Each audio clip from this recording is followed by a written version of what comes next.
Good afternoon. Welcome to our webinar today discussing the very important topic of making an apprenticeship work for you. My name is Allison Graylis. I am founder and president of the Women in Manufacturing Association and Education Foundation, and we're excited to have you join us for this informational webinar to learn more about how your company can leverage apprenticeship programs to develop and retain your talent, and as well utilize and tap into many of the resources that exist to help your company in this endeavor. I'm thrilled to be joined today by Scott Ellsworth. Scott Ellsworth is a partner with Jobs for the Future, JFF, an organization that works year-round to recruit individuals into registered apprenticeship programs, and as well to be a great resource and ally to companies as they either start or reboot programs that are existing at their organizations. So Scott's going to share information with us today about, again, how your company can leverage registered apprenticeship programs and as well make them work for your company. Also wanted to share a little bit about women in manufacturing. So hopefully many of you know of our organization, but we are the only national, now global trade association that works year-round to support, promote, and inspire women in manufacturing careers, as well as to support and provide companies with effective resources to help them as they're recruiting and retaining and advancing their talent. So thanks for being a part of today's webinar. We will be recording today's session, so if by chance your schedule becomes disrupted and you have to hop off early, we will have this full session recorded and stored after the fact in our virtual learning library. So please help me in welcoming Scott Ellsworth, and he'll tell you a little bit about himself, the work that he does, and again, we're going to do a pretty big deep dive into apprenticeship programs. So welcome, Scott. Well, thanks, Allison. I really appreciate the opportunity to talk to this group and to share a little more about apprenticeship and how it can be valuable to each of these companies that might be on the webinar.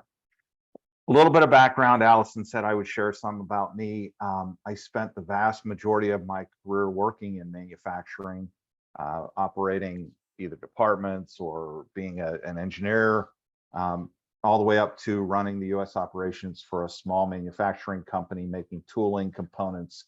So I understand manufacturing, I understand the struggles. I got into this work because we struggled as an employer to find qualified workforce, and all of my peers were having the same problems.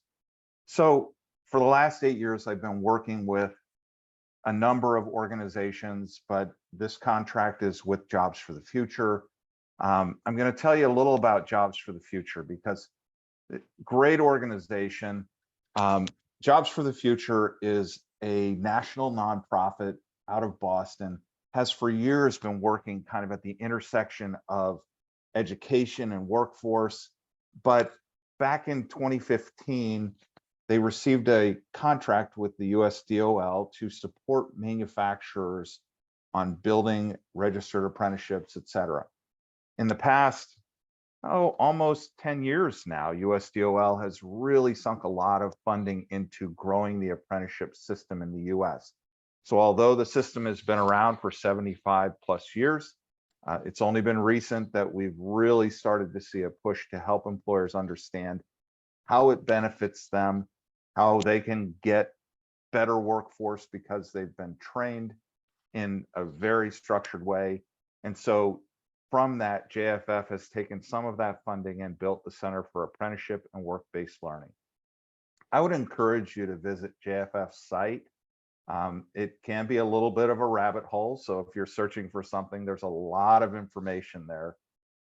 But if you need something beyond that and you want to contact somebody at JFF, they would be happy to help you with it.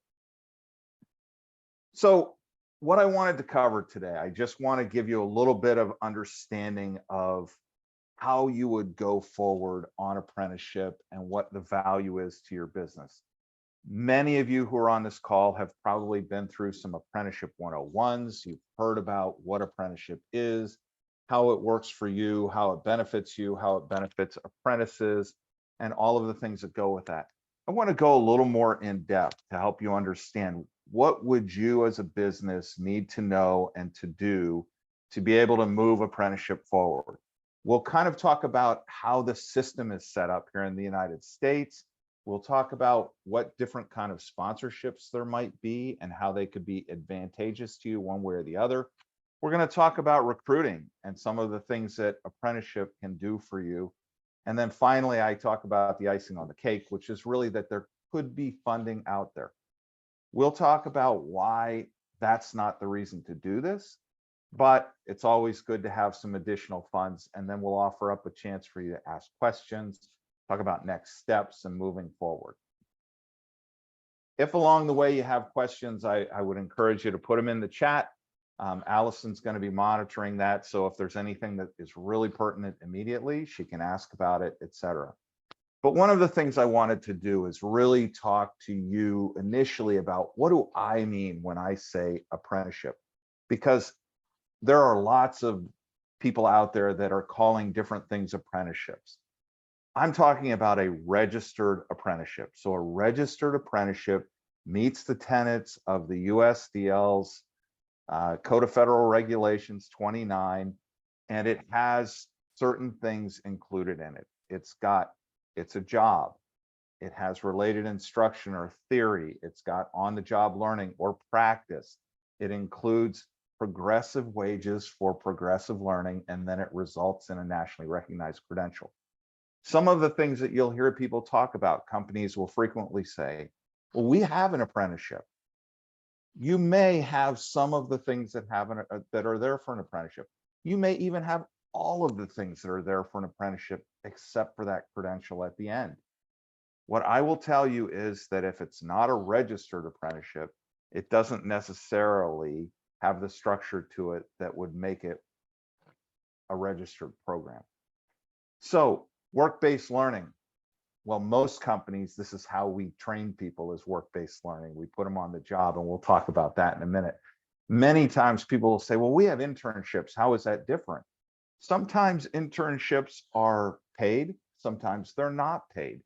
Frequently, interns are not really doing real work in the job space. They're more being exposed to it, or they're kind of being shifted around from department to department. Remember, apprenticeship and registered apprenticeship, it's a job, and you're learning to be fully competent in an occupation so that you can carry that occupation out and build a career upon it. How about co-ops? How is that different? Well, I served in a co-op when I was in college. It was a fantastic opportunity. I would never give up my co-op experience. But that's not an apprenticeship because it doesn't have the same structure. And then finally, job shadowing. Job shadowing is just that. You're following somebody else around. You're not doing work. So it's not true on-the-job learning. It's just kind of exposure, and it's giving you kind of knowledge of what is out there or what the job could look like. So remember, we are talking big A apprenticeship, registered by the USDOL or by the state agency in your state. So I always ask, how do we usually train people in industry? In most cases, we say, Jill's my best operator. Stick with Jill, follow her around. She'll teach you everything you need to know. And that's great for trying to pass on some knowledge. The problem with following Jill around is Jill may not remember everything she needs to tell you. If Jill really is your best operator, what's going to happen? You're going to pull her off to help as soon as I can work on my own for a little bit. And then that gets lost. And so, although follow Jill around is a tried and true methodology for bringing people up to speed, it doesn't have the structure that it needs to truly make sure that employees become competent in highly skilled jobs. And that's really where apprenticeship starts to come in. So we're going to do a little review of what apprenticeship is. And I'm going to assume that most of you have some understanding and you've been through some of this. So we'll move rather quickly. If there are two things you should take away from any apprenticeship meeting and anything about apprenticeship, it's this. One, apprenticeship is highly structured, highly effective way of building your skilled workforce. Again, structure is the key to apprenticeship. The second thing is that it's a build it versus buy it strategy. Today, so many companies still are thinking, I want somebody who's fully competent, who day one is coming in, giving me all of that productivity and everything that I need. And so I'm going to go out and I'm going to pay top dollar for that individual. So that's the people on, it's my right, bidding on employees. And that's basically what we're forced to do as employers, is we're bidding against each other. Instead, I'm suggesting, and USDOL is suggesting, and all of us who are out promoting apprenticeship are saying, you can build your own workforce. You can take people who are capable of learning and turn them into fully competent individuals, utilizing the structure that is apprenticeship. And when they get there, they're going to be much more likely to stay with you. Retention is high with apprenticeship because you've committed to folks. But more importantly, people who go through an apprenticeship tend to be lifelong learners. So that's where you start to get your supervisors from, your managers, your engineers, your folks who become CEOs and company owners. A lot of folks out there in those roles who were apprentices. So let's talk about building that apprenticeship. And this is where really the rubber meets the road. And I used that at a meeting where there was actually a tire manufacturer there, and I felt like I was talking right to them. This is developing your process. So one of the first things that you want to understand is, what is the landscape of apprenticeships in the United States? In the US, there is an act, Davis-Bacon Act, that has regulated apprenticeship for years. That is, those regulations cover all apprenticeships, all registered apprenticeships in all states. However, some states, those that are in dark blue on the screen, have a state agency. And what that means is that they have committed to follow the regulations set by the federal government, but they are going to have their own apprenticeship committee to talk about how they want to operate apprenticeships in their state. They can never operate more loosely than the federal guidelines and federal regulations, but they can have some regulations that are a little tighter. The other thing that you'll see frequently in states that are run by a state agency is that there may be a lot more help for you. I happen to live in Ohio. We're a state agency state, and they have a number of folks across the state who can support you because they have committed some additional funds to it. No state office of apprenticeship or state agency state is better than another. It's just a different way of registering. So in some cases, you're registering with the Federal Office of Apprenticeship, which is the USDOL. In other cases, you're registering with the state agency. So that's important to understand, though, because that determines kind of who you talk to and how it goes. So some of the things that you want to consider when you're starting to build an apprenticeship. And I would love to say that this is a checklist like I've got on the left-hand side of the screen there. It's not a true total checklist. But probably the first thing that you want to do is really to determine your needs. What do you need? Am I looking for people to just come in and work in a spot and be there all the time forever? That's not really something that you need an apprenticeship for. Am I looking for people to be highly skilled in an occupation and to then be lifelong learners, to be hungry for how do I improve my status at your company? An apprenticeship is probably for you. So now you want to talk to your team. Sometimes that can be the team below you. Sometimes that can be the team above you. But you want to get buy-in from those folks. You want everybody to say, this is really a great way for us to build that workforce so that they're really competent and highly qualified. And they are the kinds of people that we want working and growing at our company.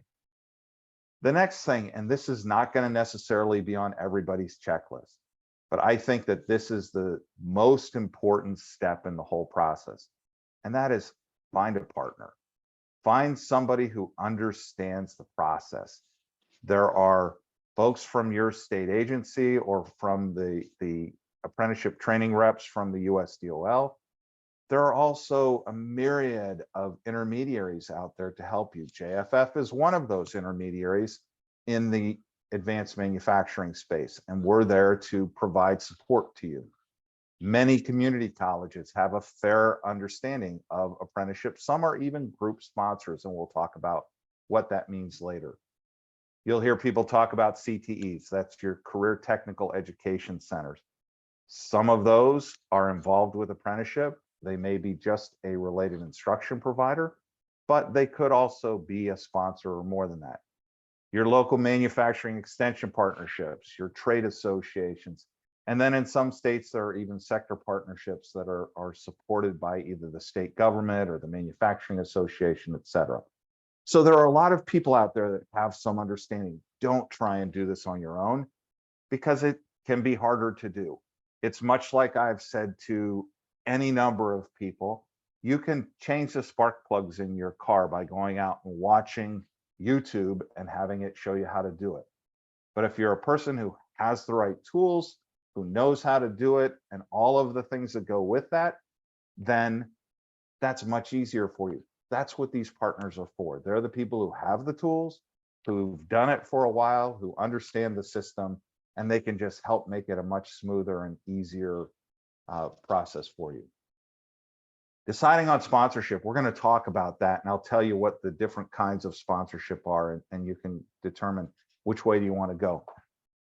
Then you have to really sit down, and this is the hardest part, I believe, as a former employer, of developing the related instruction and on-the-job learning. If I were to say, I want somebody to be a fully competent, whatever the role is, CNC machinist, welder, accountant, cybersecurity expert, you name it, to be fully competent, they need to understand this theory and they need to be able to do these things in practice. That's related instruction, that's on-the-job learning. That's usually the hardest part of this process because frequently we sit down and we develop job descriptions. A job description is not competency, it's not knowledge. So we're talking about the knowledge and skill somebody needs to be fully competent in that role.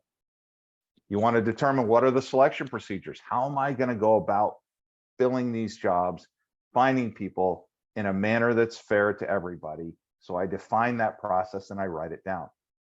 Choosing and training mentors can be ultra challenging because not everybody's fit to be a mentor. Not everybody knows how to be a mentor today, and they may need some training beforehand. So you want to get your team, the folks who have got that knowledge and skill that they're passing on to that next generation, you've got to get them ready to do that. So they have to be willing for one, and then they have to be able for two. And then finally, choosing apprentices. Who are those folks going to be? Am I going to hire new people into an apprenticeship program? Am I going to take people that are incumbent workers that are partway there and look at how do they fit into that process? Are they halfway? Are they 10% of the way? Are they 60% of the way? And put them into the apprenticeship at the right place to get them across the finish line to being, again, and I say these words all the time, fully competent. So choosing an occupation to apprentice. The things that I would say as an employer you need to look at and understand when you're thinking about an occupation is, when is my knowledge disappearing? Do I have folks who are highly skilled and highly knowledgeable who kind of, they hold the keys to my business, but they could walk out the door at any given time? That would be the first place that I'd start to look. Understand that anybody could walk out the door and take knowledge with them, but you really have some folks, and you look at companies today, and there are a lot more people that are closer to retirement than ever. And we want to be in a position to transfer the knowledge from those folks to others who will be with the company for a longer time. And then the other is you want occupations that require knowledge and skill. There are some things that are more basic jobs that you don't need to spend a lot of time understanding the theoretical part of them or the hands-on part. That's not the job you want to apprentice. So look at some of the jobs that are on the screen. You know, these are service technicians. These are people who are running CNC machines, doing cybersecurity, understanding how to grade wood, etc. Those are jobs that are apprenticeable, and those are the ones you want to be looking at first. So this is where you're going to choose that occupation: is where am I losing knowledge and where do I want to protect my business? So this is where we're going to talk about sponsorship and the different kinds of sponsorship. There are really 4 options. There's individual and group. Those are kind of 2 sections, and we'll talk a little about what that means. An individual sponsorship is a company that is only sponsoring their own apprentices within their corporation. So they have gone to the US Department of Labor or to their state agency. They've gone through the process of building that work process. They have gotten it registered. They've signed the documents. They're building their own affirmative action plan, et cetera. And then they are the ones who are responsible wholly for it. Group programs, on the other side, are more managed by somebody like an association, like a community college, a career tech ed center. I was talking to a chamber this morning trying to get them to be a sponsor. And really what that is you're saying, I will do all of the registration work, I'll do the administrative work, I'll operate as that person who talks to the Department of Labor and the apprenticeship agency, and I'll be that go-between and that in-between. And then employers only have to sign a single piece of paper with you to be a part of that. What I can tell you about group sponsorship and the real value in it is, if you're a small employer and you don't really want to go through all of the registration process, you can work with a group sponsor. You can sign on, you can be part of their program in a few hours if they've already got the occupation approved. So it's a great way to go, particularly for small employers, but in some cases, large employers also go into group sponsored programs. Then if you look at the right and left side, it's non-joint and joint. What that has to do with is whether employees are covered by a collective bargaining agreement. If they are in a union, then you will want, primarily, most of them will want to have a joint program with the union.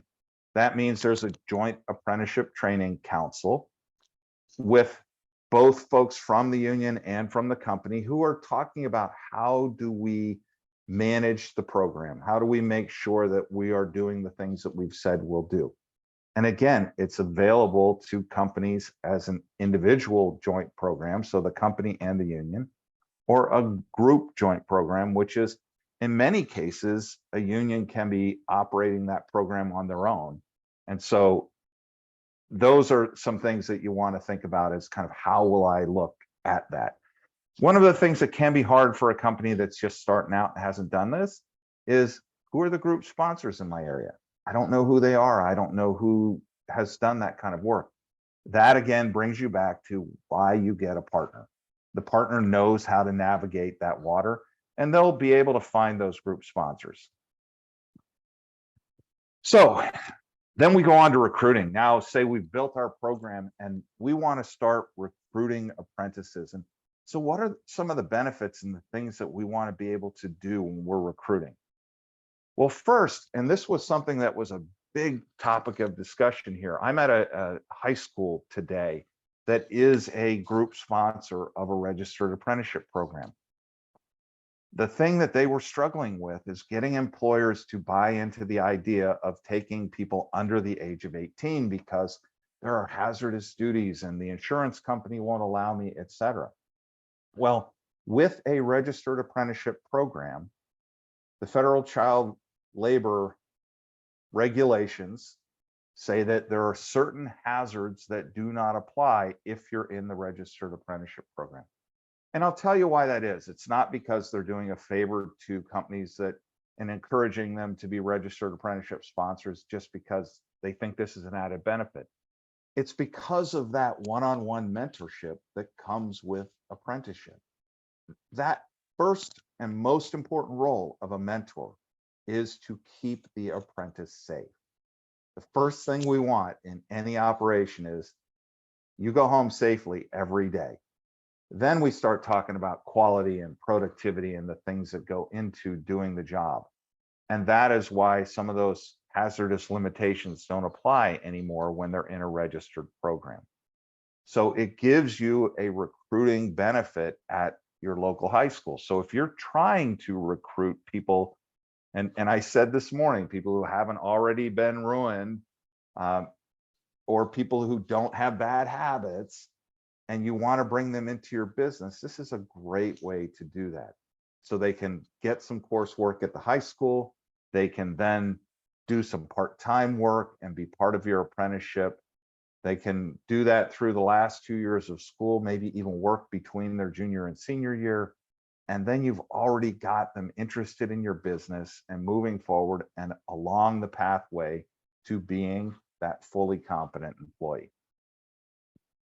Another thing about apprenticeship is that it really increases your diverse talent pool. It allows you to look at folks who you have not necessarily looked at before. This goes back to that idea of building versus buying your workforce.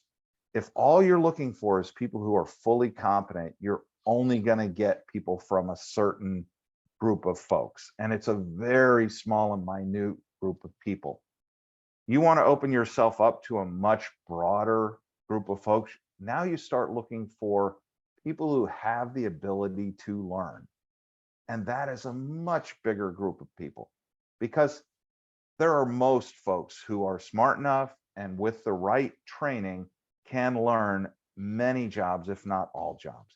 So what you want to do now is you want to look at it, instead of taking a pile of 100 resumes and it's down to 5 that are qualified for your job, it's probably 85 or 90 that are qualified, because you're looking for ability to learn as opposed to the knowledge and skill already imparted upon these folks. So this is why you can start to look at people that you haven't looked at in the past, because you were only looking for folks who are fully competent already. So here's one thing that I say to employers all the time. We do not build an apprenticeship for the money. There is money out there. There's incentive funding. There's money coming from the states. There are all kinds of grants, etc. But none of those are enough to 100% pay for an apprenticeship.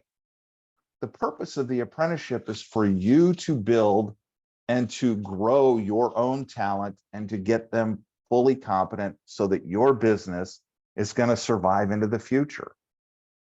Money from those sources is just icing on the cake. I see that cake and it's kind of making me hungry. The value to the funds is that it can make it easier to start up your program. It can give you some financial incentive to want to do it, but it can also help you to buy some tools for apprentices or to buy some equipment for your community college or your training provider. So the funds are there. You can talk to your local workforce board. Frequently, your workforce board has got business service representatives. So if you were thinking about the one stop, there should be somebody whose role it is to connect with you as a business owner or a business operator. They will be aware of the different ways that you could get funding through the Workforce Innovation and Opportunity Act, for instance. Then you can talk to your economic development department. They will be aware of maybe some state grants or some other funding that your city or your community might have. You can also talk to your Chamber of Commerce. So again, this goes back to that idea of partnering. If you just build the program on your own and say, I'm going to go on the internet and I'm going to try and find funding, you can do that. But the challenge there is you're not going to know all of the different sources that are out there. So talk to your association, talk to your intermediaries, talk to your workforce board, and all of the other people who will have some experience with where the funds come from. And then finally, it's about what steps can you take? Where do you go from here? You say, I really want to do apprenticeship, or I buy in, I want to learn more. Well, the first thing that I would suggest is that you snap the QR code that's on the screen. It will take you to an opportunity to provide some information to women in manufacturing, who will then introduce you to the experts at JFF who can help you. If you're in something outside of manufacturing, we can still point you in the right direction. And that's really what this is about, connecting you to those partners who can help make this job easier for all of you. So then the other thing that you're going to want to do is looking for group sponsors. If you're a small company and you want to just be part of a group sponsor program, you want to do it the quick and easy way, that's the way to do it. If you want to be an apprentice, say you're on this webinar and you're saying, I can't sponsor apprentices, but I'd love to be one. Well, there are a number of places you can go. Apprenticeship.gov has an apprenticeship finder. Many states that are state agency states will have apprenticeship lists, companies that have apprenticeships. And if you talk to folks who are intermediaries, they may be aware of companies that are near you. If, for example, you're a veteran and you want to move somewhere and you're leaving the service, you can use your GI Bill to move and get your housing allowance for the first 2 years of your apprenticeship. And if that's all the longer your apprenticeship is, then you can use it for that period of time. So that helps to supplement you while you get up to speed and become a fully competent individual, getting paid full rate at the company. You're going to, as a company, want to then think about occupations and what are they, and building that occupation. And then you're going to make sure you provide that related instruction, that on-the-job learning to apprentices. And when apprentices complete, celebrate them. This is as big a deal as graduating from a 4-year college, except that you don't have that college debt. So now you've learned a skill, you're super valuable to your company, and you're on a pathway. You're not at a terminal location in the company. I learned how to be a CNC machinist, and that's all I'll do for the rest of my life. You've learned how to learn. You've done the things that you would have done in college, no debt. Now you're fully competent and you have a skill. And the company is going to look at you and say, you're great for promotion. And then the last step is, of course, enjoy that skilled workforce and go do something else with all the time that you're spending today trying to get people that can work for your company and can be effective. So those are kind of the steps you want to take. Again, I say the most important step is always finding a partner who can work with you and can help you. In this case, women in manufacturing will be able to point you in the right direction. So if you zap that QR code, and I'm putting it up here again, that's not a QR code to Scott's email address. Instead, that's a QR code again to women in manufacturing. It will give you an opportunity to put some information down and they can point you in that right direction. Of course, you're welcome to reach out directly to me, and I can help to point you in the direction that we need at JFF, or to another contractor or another organization that can be helpful to you. So I hope that that was useful information to you today. I know I could have spent another 25 minutes talking about it, but I really wanted to give some time for some questions and see if anybody has questions that they'd like answered. So Allison, do you see anything out there? Yeah, thanks, Scott. Great information. And again, Scott, I hope provided, a starting point for many of your organizations and companies. As Scott mentioned, our QR code is there. We as an outreach partner with JFF and with great individuals and knowledge experts like Scott really try to direct companies to the right resources that match your company. No program, as Scott said, is the same. And, all of these are often customized experiences and have lots of differing factors based on your company size and where you're located. So again, we hope to try to connect you with those right resources. We did have a question, Scott, in the chat, and it was specifically, and you may have started to touch on this, but what can a company do if they're really having difficulty or can't find a group sponsor? So again, this is that place where the partner organization starts to come in. And we can help you to find who is a group sponsor.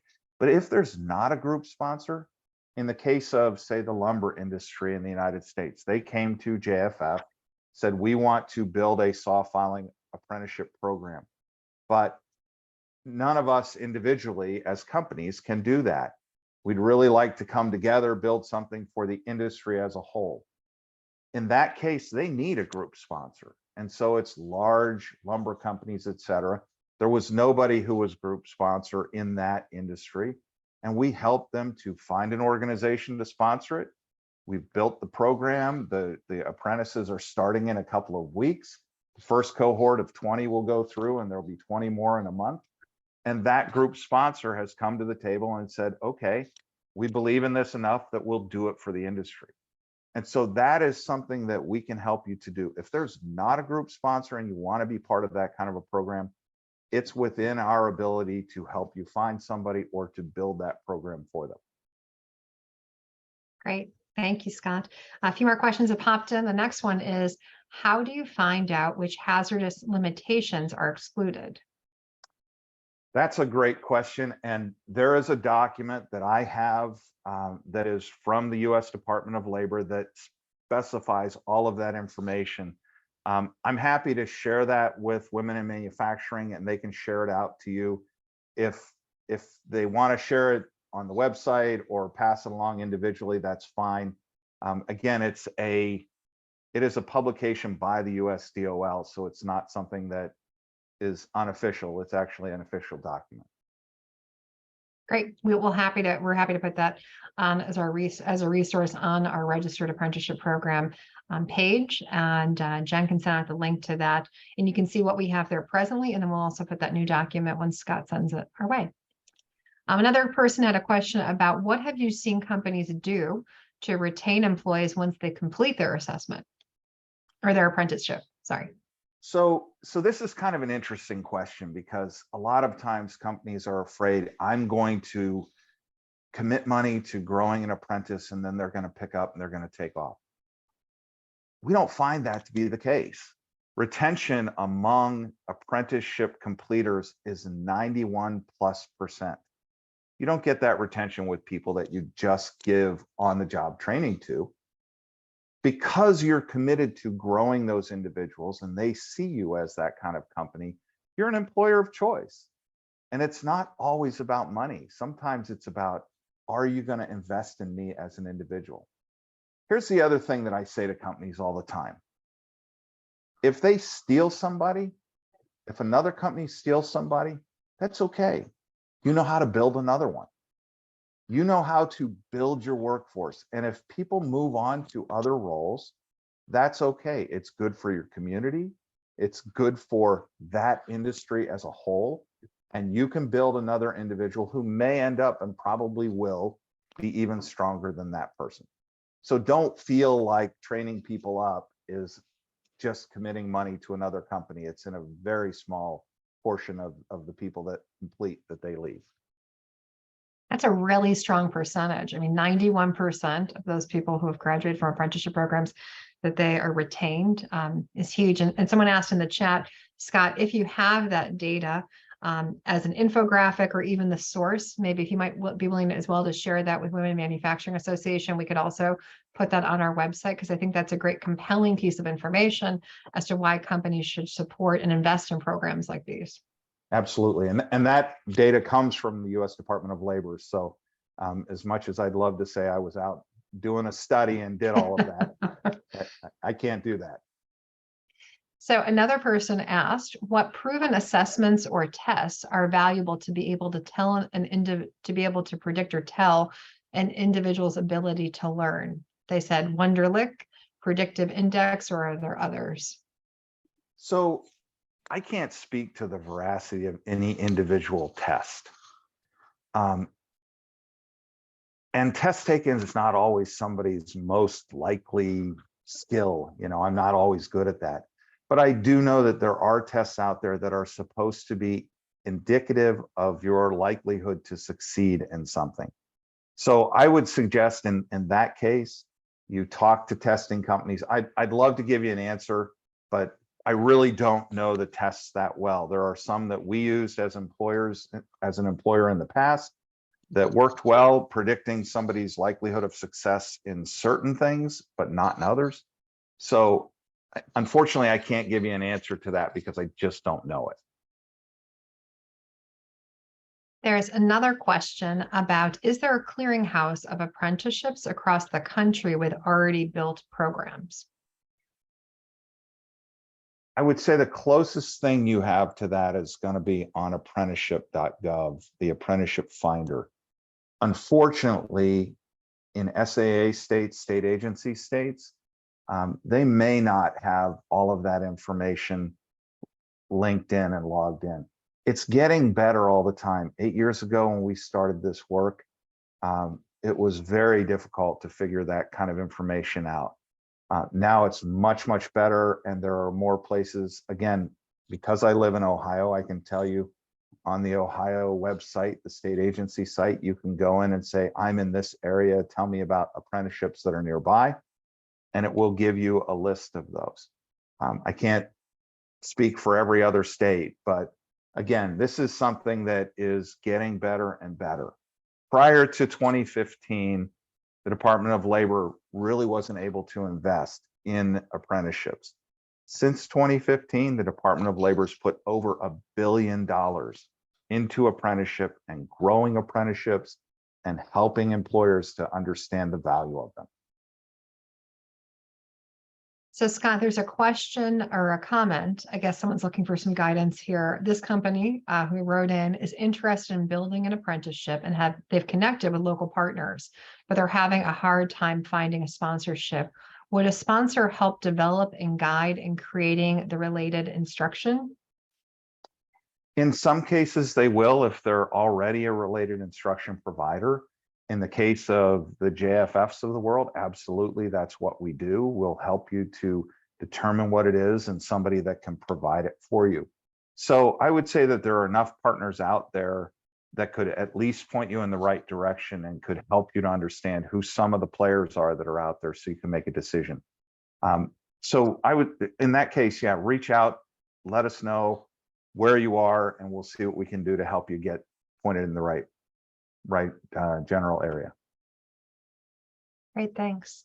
There's also a question for another attendee. What if the union at their company does not want to work with the company on an apprenticeship program? Have you seen companies be successful in overcoming that type of hurdle or obstacle? Sure, there is an option, which is called a waiver, where if the union does not want to participate as a joint program sponsor, that you can get a waiver signed by the union that this will be a company-only program. It's out there. It's, I think, USDOL. You could probably Google it and find that document.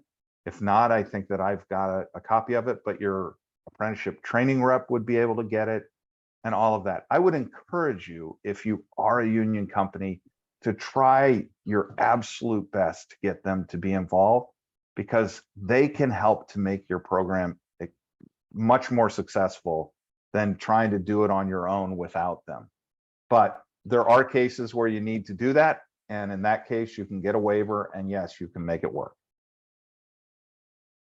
Excellent.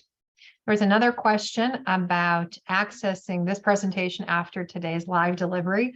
And we have recorded today's session. So someone was giving you some praise and applause, Scott, on the great information you've shared today. So we have recorded this session, and the person also asked if they might be able to recruit you to speak to their leadership or their facilities as well. So Scott's information is there, and I'm sure, Scott, you wouldn't mind if people reached out to you direct about I would maybe be more happy to instruction? talk to them. Yep, absolutely, Allison. I'd be happy to talk to them. That would be excellent. So again, we hope we've answered many of your questions. If there's any others, feel free to type them in. Obviously, Women in Manufacturing Association is a continued resource, a year-round resource that we hope you reach out to. We do have a dedicated webpage, Jen, if you haven't already, if you want to type that into the chat for folks, that has wonderful webinars that we've produced. Again, as you're talking to your leadership, and or if you're part of leadership and you want to talk to ownership about why you should invest in registered apprenticeship programs, we have some wonderful videos we've produced from people who have graduated from registered apprenticeship programs. We've had some videos that focus on the business benefit of registered apprenticeship programs. So again, great resources for you to tap into there. And again, we value Scott's relationship in JFF to really help you navigate this process, which again can be a little unwieldy sometimes and maybe a little unique depending upon where your facilities are located and how you're structured. So we really want to make this an easier effort for you, with an ultimate goal of recruiting more people into registered apprenticeship programs, and ideally and specifically individuals like women into registered apprenticeship programs. So we're thrilled to have Scott's expertise. Thanks so much for joining us today, Scott. And again, any questions that you have afterwards, feel free to reach out to the Women in Manufacturing Association or to Scott direct. So Thanks, Allison.